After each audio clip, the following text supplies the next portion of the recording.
Melihat Yogyakarta, bagi saya sejak dulu kala, saya selalu melihat Yogyakarta adalah City of London-nya Indonesia. Ada kegairahan dan semangat pembaharu selalu ketika mengingat Yogyakarta atau ketika sedang di Yogyakarta. Secara pribadi, bisnis saya saat ini 60% pendapatannya terbesar ya dari bisnis yang dibangun di Jogja. Sehingga bagaimana saya tidak mencintai dan menghormati Jogja. Belum lagi kesukaan saya akan sejarah. Belum lagi sebuah peristiwa besar terjadi di kala usia saya 30 tahunan. Saya ke Imogiri, ke makam para raja, yang ketika saya datang waktu itu sudah sore hari. Ternyata saya tidak boleh masuk hari itu karena biasa yang masuk hanya raja di hari itu.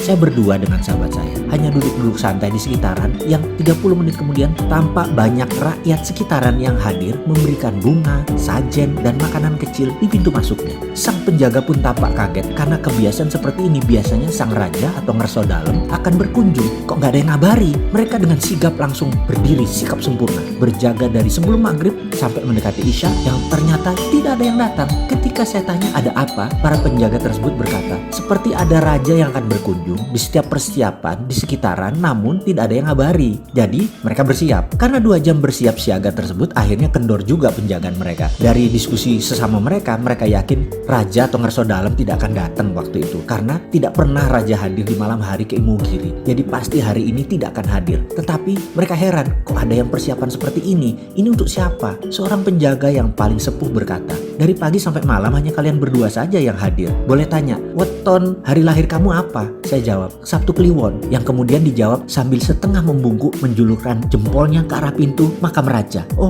weton rojo, monggo silahkan masuk. Dan saya pun masuk ke dalam ke makam para raja tersebut.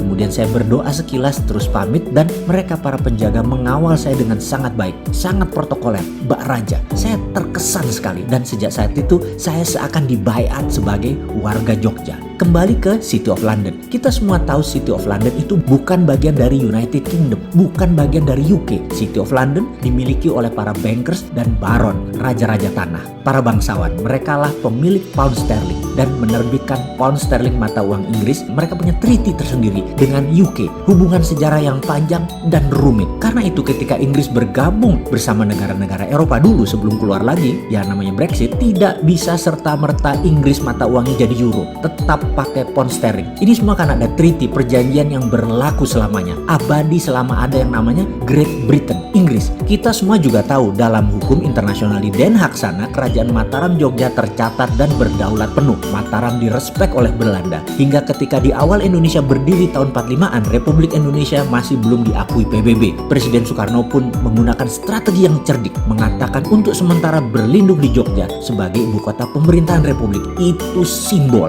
Soekarno tahu sekali status bernegara. Mataram Jogja berdaulat penuh. Serangan terhadap negara berdaulat beda dengan serangan terhadap pemberontak. Dulu Republik dan tentaranya oleh Belanda dinyatakan sebagai pemberontak. Uang gobang, uang Mataram telah menjadi alat transaksi sejak lama, dihormati oleh Belanda sehingga ada exchange rate-nya. Sebelum kemudian dengan kelicikan Belanda, mata uang tadi ditukar semua menjadi gulden Belanda. Kerajaan Mataram Jogja yang usianya saat ini lebih dari 500 tahun memiliki sejarah panjang dibanding Republik Indonesia yang baru 75 tahunan. Perlu dicatat, dukungan Yogyakarta di awal kemerdekaan adalah sebuah pengorbanan luar biasa dari seorang Raja Hamengkubuwono ke-9 dengan mendukung penuh NKRI. Bahkan APBN 3 tahun pertama pemerintahan Republik yang masih muda kala itu, kontribusi Mataram Jogja banyak. Hingga saat ini Mataram Jogja mendukung NKRI secara utuh. Di belakang hal itu tidak pernah ada penyerahan secara legal bahwa tanah Mataram Sultan Ground dialih tangankan ke Republik Indonesia. Kesultanan Mataram Jogja sekuat City of London di mata internasional. Semua itu tercatat dalam Sabdo Tomo 1, 2, dan 3. Mataram Jogja punya sovereignty,